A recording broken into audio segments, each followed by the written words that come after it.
Luke, congratulations. A year on, you sit here, a World Match Play finalist. How satisfying does that feel? It is very satisfying. I remember being here, a year ago, and I remember walking out and not inconsolable, but devastated, because I felt like it was a time that maybe I was finally going to pick up that first major title, and Johnny's finishing really was brilliant, and it stopped me, but I've achieved so much in the last 12 months. So I think it's 8 major finals and 10 now for me since that moment.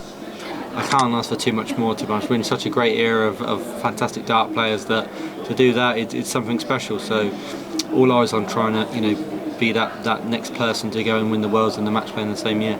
You touched on what you're doing in the finals that you're getting to. Do you feel that you're creating your own history within the sport? Because there's not many players that have done what you're doing right now. Yeah, I think there's only ever really probably been Phil and Michael that's ever really done something so incredible in a short period of time. So, for me to go on and match the achievements of two of the two greatest dart players in the world, there's no argument about that. It's very special for me. But if I can go on and win tomorrow, then I definitely would be up there in one of the best 12 months any dart players ever had. To be honest, I'll be alongside them too. So all eyes on trying to do that tomorrow. And your game itself, that was tight for a while, but when you needed it, you found extra gears, and you've done that so often. So what is it about your game that allows you to do that? I think it's just experience. I think I've played so much darts on the stage in the last 12 months since that semi-final that it's helped me to be able to adapt my performances and play long spirited games. Obviously the World Final, the World Semi-Final, World Quarter-Finals last year, or should I say this year in the end. They're long games, and it's sometimes you go in and out of form. 1 minute you could be playing really great, the next you're kind of going off a little bit, but you're never going to be playing over set. 27 legs. You're never going to be at your A game the whole time. If you are, then you're going to put in a fantastic performance, but it just never really happens. So I kind of understand more nowadays that these long format games, you're going to be in and out. There's a lot of things going on out there. All I can hear is like game shot. I think Kurt's. Does anybody know what the score is? Sorry. We'll find out in a minute. Stop playing too well, Jesus. But yeah, I've learnt a lot from all the experiences I've had. So hopefully I can take that into tomorrow as well. Luke, congratulations. Thank you. James played very well and was clinging on at points in that match. That 1-5-6 seemed like a bit of a tide turner. How did it feel like that? James played fantastic, fantastic performance from himself. It felt like standing behind him every time. It was a triple 20. I felt like he outscored me. I really do. I felt like he did, and probably the stats will tell you he did, to be honest. So yeah, he did outscore me, but I'm kind of flattering that it was 17-10, but maybe my crucial finishes at the right time and the crucial set shots was the difference. But you can't take nothing away from him, James. That was one of the best performances I've seen from him in a long time. So, you can obviously tell that over the next sort of 5 months you're going to see a different James Wade, and I'd love to sort of see him back in the Premier Leagues and the World Series, because the sport needs people like James, to be honest. Where do you see tomorrow in the biggest games you've played in your career? It would be second, obviously after the World Championships, this would be second and the Premier League would be third, because in my eyes this is the second biggest tournament on the calendar. So yeah, this is the second biggest game I've ever played in, but if you've played in the World Final, there's nothing that can be worse than that. And obviously when I played in the World Final, I was absolutely brilliant. 103.5 average over 11 sets it's not easy to do, so I know I can do it in the long format and in the biggest games in world darts. And it would round off an incredible 12 months. Obviously it started at the World Grand Prix 10 months ago now.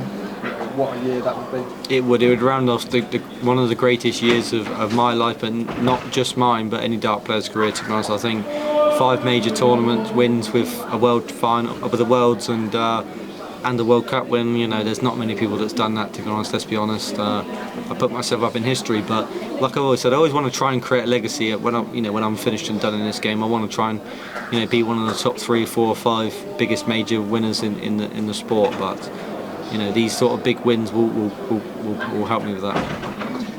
Thank you.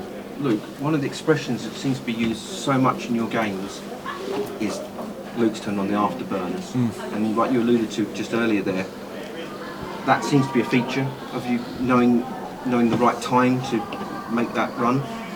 But that comes down to mental strength, that timing.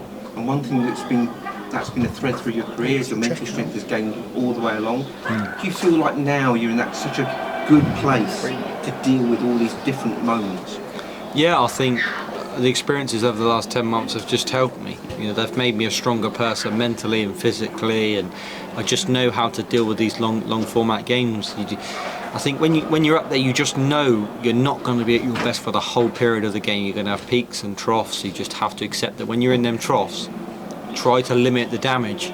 You know, I think in the first 10 days against James, I think it was 5-all, but I was nowhere near my best, and I could have been 7-3, 8-2 down, and James was playing fantastic, and I wasn't. I was 5-all. So for me, I thought he can't sustain this level for the whole duration of the game. He kind of did, to be honest, but I was thinking in my mind he can't, but he did, and but in my mind I'm thinking he can't, and I'm thinking just stick in there. And then when I come back from the third break at 8-7, I was just deadly, to be honest. I felt that was the moment to change the game, and if I didn't, I think James would have run away with it and won himself. So it was an important moment. Luke, you've spoken about how good this year has been and how it could get even better. Do you find it difficult to sort of keep that motivation and keep that hunger when you have been so successful? We've seen it from players before. Michael Smith has admitted that when his words completed darts, he became a little bit lazy. Have you found that at all? No, I've not completed darts though. You know, there's many major tasks for me to complete off the tick list yet. Obviously, being world number one world champion is the two that you always dream of doing, and you kind of say, yeah, I've completed it, but I haven't. I need a world match play. I need the UK Open. I need the European Championships. I need the World Series finals. I need a World Series title, which I ain't got yet. So there's so many things that I need to complete, and if I do that in the next 5 years, then I'll think, right, well, let's do it again. You know, that you never completed darts. The only way you can complete it is when you retire, and you can look back at your career and think, did I achieve all I wanted to? Did I achieve what everyone expected me to do? If I retired now, they could say I did, but I'm not going to retire now. I've got hopefully another 20 years, and the only thing I can think of is an exciting thought that I could win many major titles, but you have to win them as early as you can, because you never know what's around the corner, to be honest. You know, you never know who's going to be there to stop you from, winning everything. But I think, for me, it's a good thing that I've come around in the last 12 months doing this, because I think darts needed it. You know, someone to push the Michael van Gerwen's, the Gerwen Prices, the Smiths. Just someone needed someone to push the sport, and now all the other players are going to want to, stop me. From what we've heard, it sounds like it's going to be a difficult game, whether it's Michael Smith or Michael van Gerwen. If it was to be Michael van Gerwen, you've beaten him the last 7 times in a row. Do you think that's going to be on his mind, or even on his mind now, thinking, if I get through this, I've got Luke Humphries, who I just can't beat at the moment? I don't think it will be, to be honest. I think, if you're playing a massive game like this in the World Match Play final, he will probably look at it as, I've won this 3 times, I haven't won this, so he'll think I've got the experience. But it doesn't matter to me how many times he's won it. To be honest, I think it won't change anything for me. I'll still go up in that game feeling very confident. But it's only going to help my confidence more than it will Michael. To know that I've beaten him the last 7 times. It's and a great achievement for someone so fantastic at this game. But I don't think it will matter for anything tomorrow. We'll both walk up onto that stage, and it won't be remembered. He won't think about that when he walks up there, and I won't think about it either. Cheers, Luke. Thank you. Thank you very much. Very well played today. Obviously, there was a moment in the game where you had your last start going at double tops to break the James Wade throw. Would you say that moment in the game was as important as the same 156 at the end of the game? Yeah, it probably was important, because if that didn't go in, then James hits it, and then you think he would have been 8-7 or what, I can't remember, but he would have been in front, and then he was just playing so well. I just couldn't let him get in the lead, because if he would have, I think he could have run away with it, to be honest, a bit like I did. But it was a massive shot. But there was a couple of massive shots. I think the double 2, when I was messing around on the doubles, was a good shot. The 156, that timing of the 10-11 dart. There was so many moments in the game where I just restricted him from being able to get in front of me, and that was the key to winning that game. And you mentioned after the Dimitri van der Berg game, obviously you had your family here to support you. Does it feel extra special that they were there to support and witness you win? Yeah, of course, my family are just over there right now. It's lovely to have them here, and they don't affect my performances. I mean, my dad's going to be coming. He's never missed me win a major, and he won't want to miss tomorrow if I go and win. So my brother's coming, and everyone's coming up tomorrow. So it's a long journey from Newbury. They're all going to be here, and if I win, then they won't want to miss it. If I lose, then they're there to pick me up. But it's really good to have them. Obviously, school was the reason why they couldn't be here through the week, but now they're here, and one more game, and we go again. Congratulations. Thank you very much.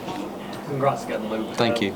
Van Gerwen earlier this week mentioned that you and him have been rolling back the years of playing a bit of Call of Duty to get yourselves to sleep. If it is Van Gerwen who makes the final tomorrow, do you think you'll have time tonight? I won't be. No, not tonight. I think I don't know what the time is now, but I think it's probably going to be too late to be honest for us. Yeah, I think the way that game's going, I can go on the way. So probably no Call of Duty tomorrow, but he is good fun. He's really good fun to play with, and we're in the same management group, so we enjoy ourselves, and bit of Call of Duty in the night times after he's finished his games and I finished my games. But now it's a quick turnaround. So tonight's going to be loads of rest and no stress, because Call of Duty is stressful. I can assure you, it's really stressful. So no stress now, and wake up tomorrow and wait for the final. The landscape of darts seems completely different to a lot of other one-to-one sports. Obviously, you have a great relationship with both Michaels, obviously, with Smith, also with the England team.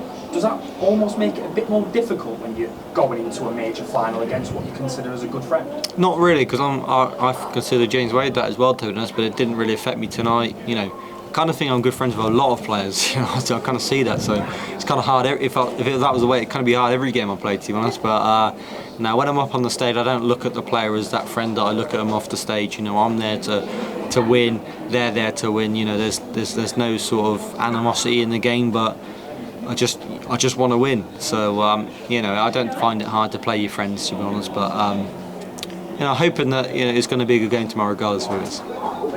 Thank you.